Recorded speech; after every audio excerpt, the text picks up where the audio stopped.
Every round of Valorant gives attackers a minute and 40 seconds to plant the bomb. This usually feels like too much time, as most rounds end way before that point. But when Fnatic faced Loud at Champions, they had multiple rounds in a row where they nearly ran out of time to plant the bomb. Today, we're going to analyze an insane match from Champions between Fnatic and Loud to break down a Valorant concept that is very rarely explored: time pressure. I know you love Valorant analysis because that's why you're watching this video. Before we get to Fnatic versus Loud, let me tell you about Valorant Tracker, which is the end-all be-all for analyzing your own Valorant games. On Valorant Tracker, you can check out detailed stats on your recent and lifetime performances. If you ever wanted to end the Vandal versus Phantom debate, just take a look at the Weapons tab and how well you perform with each gun. Also take a look at the Maps tab, where you can easily see your map win rates and performances on each map. I definitely know what maps I'm banning in the next Premier tournament. Finally, my personal favorite is this new Performance tab, which allows you to see your progress each month over multiple acts, and it can help you identify areas of improvement. My headshot rate is looking a bit low recently, so I'm definitely going to be starting up some aim training again. Check out the link in the description to download Valorant Tracker, and thanks to them for sponsoring this video. Before we dive into the concept of time pressure and how this caused Fnatic's downfall, let's start with some important context from the beginning of their attacker side. Fnatic play a slow default in their first attacker side round by working B main control after dodging the initial KO knife. They also set up Chronicle on KO in top mid, likely to try and fake some mid control since he throws his dagger and arches, but this isn't very convincing since Cat stayed unsmoked while Aspas was checking the entire time. You can tell that Aspas is still worried about the Cat walk up, but this is exactly when Loud shoot an off-timing Sova dart in B main. This tells Aspas that he's safe to check Cat for a lurker, and once mid has been cleared, Loud know that they just need to stall and prepare for a B hit. Fnatic gets split up by the KO molly and Omen smoke in B main, and their poor spacing gets taken apart by Loud, who are very prepared for the execute. It has cracked open a potential chance. Aspas grasps it. In this round, we saw Loud stagger their utility perfectly to stall the immediate rushes, but also gathered information off of that utility, which helped them make smart rotations and take control of the map. Fnatic and Boaster are now definitely thinking that they need to run a fuller default before hitting sites. In the first gun round of the half, Fnatic take their time to work into A main, while Boaster smokes off mid to deny info and work up Cat. But we also see Loud stay proactive, and Aspas pushes deep into B main, which gives them a lot of info. When Aspas sees the Killjoy jump spot from spawn, this signals to them that Fnatic's strong side are toward A. Loud instantly make rotates and had 3 members ready to fight as Fnatic enters site. This round was tactically in Loud's favor, but they make some individual mistakes. Les overheats with this swing from heaven when Kawenzin still has the cross to sight, and even then, if Kawenzin just gets a single kill, Aspas gets a 1v1. Even though Fnatic won this round, they are certainly not thinking that they played the round well. The game stayed pretty close up until this point, but Fnatic are being coerced into playing slower and slower, and this is where a string of low time rounds begins. At the start of round 17, we see a slow and spread default from Fnatic, taking no immediate control in any parts of the map. Aspas takes full advantage of this, and he gets a great timing up mid, making sure to dodge the turret angle from B.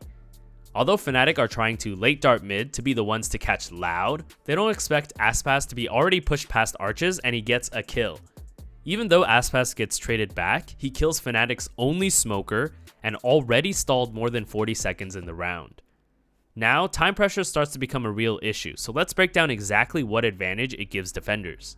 When time starts to get low on the clock, this affords defenders one major advantage, which is that most of the map no longer becomes relevant. As we saw, map control can be really important early on in rounds to make informed rotations. However, late into rounds, defenders know that attackers absolutely need to cross certain chokes and ultimately have to enter the site to plant the bomb. This means that defenders can forget about areas like mid and focus on taking their final fights around these crucial chokes or on the sites themselves. Furthermore, attackers cannot afford to take their time and clear everything diligently. They will need to take space more desperately, and this puts them in more vulnerable positions. In this round, we can see how Loud are gamble stacking A late into the round, but Fnatic decide to work toward B. Les hears the drone come out of B main, and Kawenzin rushes to help him. Kawenzin makes a big mistake here by trying to go on his drone rather than simply positioning to help fight with Les, who was still alive at this point. Les also takes a wider peek than he probably needed to at this point. Chronicle wins a very crucial fight with 15 HP, but Fnatic still barely had any time left to plant the bomb.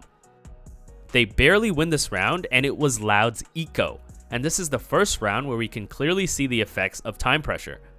Loud are taking every single opportunity they have to disrupt Fnatic's slow play, and Fnatic are clearly overthinking their default by playing slower and slower when they really need to pick up the pace as a team and stop giving Loud time to think. In the next round, Kalen'Zin picks up an Odin, which is another great tool to stall time in B main. Fnatic try and run a mid split with Durka soloing up mid, but Fnatic's strong side gets stuck in B main, so they apply no pressure for Durka, who easily gets picked off by himself. Fnatic now have to spend even more time to leave B main, and once they get onto Cat, Sadhak stalls more by using his knife and molly in the choke. Loud run towards site and have 4 members set up to take the fight against Fnatic. Even though Loud don't win the round immediately with this fight, it stalled just enough time for Les to make it on the flank, and because time is so low, Leo doesn't have many options at all. He doesn't have time to rotate out, fake the tap, or create a fight. He's essentially forced to plant the bomb as soon as possible. This greatly reduces the positions that Leo can be in, so Les smartly takes the angle as soon as he can and wins the easy clutch. Loud have a solid game plan to stall the beginning of rounds with Odin spam in B main or the Omen one way in A main, but also have a plan to stall the mid round with utility like KO Molly and Cat. Then, they smartly prepare for the late round when time gets low by group committing to fights on site. Fnatic are never taking any immediate timings to take control, and are allowing themselves to get stuck and easily read by Loud's proactivity. Not to mention that Fnatic have never successfully pressured Killjoy utility with any of their defaults, which gives Loud a lot of free information. This trend continues in the next round, where the Omen one-way stalls Fnatic again in A main, while Loud's Sova drone clears B main instantly. This gives Loud the info to prep for A, and they're able to get 2 picks before Fnatic can plant the bomb. This results in a 4v3 retake situation, and despite a strong attempt from Alpha reflanking from Cat, too much space on site was taken and Loud win by sticking the bomb. Loud lost so many guns despite winning the round that they have to save in the next, but Fnatic have still not caught on and continue to play a really slow and spread default. Loud didn't even do anything special this round to stall Fnatic, except for their one-way in A main. But the beauty of early initiative from Aspas's pushes in so many previous rounds is that Fnatic are conditioned to expect these pushes, and now Loud get the pressure without the risk. Fnatic are just so slow in grouping and committing to a site that when they finally are ready to hit A, there are less than 30 seconds left. Like I mentioned before, Loud know that they just need to worry about site and set up to fight a couple key chokes on A. Sadhak gets the judge play in A main while his team is prepared to fight for door. Loud are completely ready for Fnatic's push and win a crucial round on their eco. And yes, it continues to happen in the next round. Loud challenges the immediate timing that Fnatic are continually giving up, and Aspas immediately gets a kill on Boaster. I think Alpha here should at least get ready to swing, but he's playing very passively. Then, for the next 30 seconds, Fnatic don't really accomplish anything else until time is already low.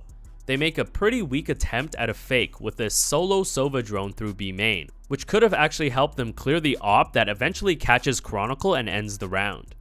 Finally, Fnatic takes a timeout and changes up their tempo, but this realization was far too late in the map. Fnatic are finally explosive out of B main and win their first round in many by using a fast tempo rather than trying slower and slower ones. I think Fnatic have really relied on this slower tempo working and have never been punished by a team who take so much initiative like Loud, but also commit to disrupting control at every point in the round.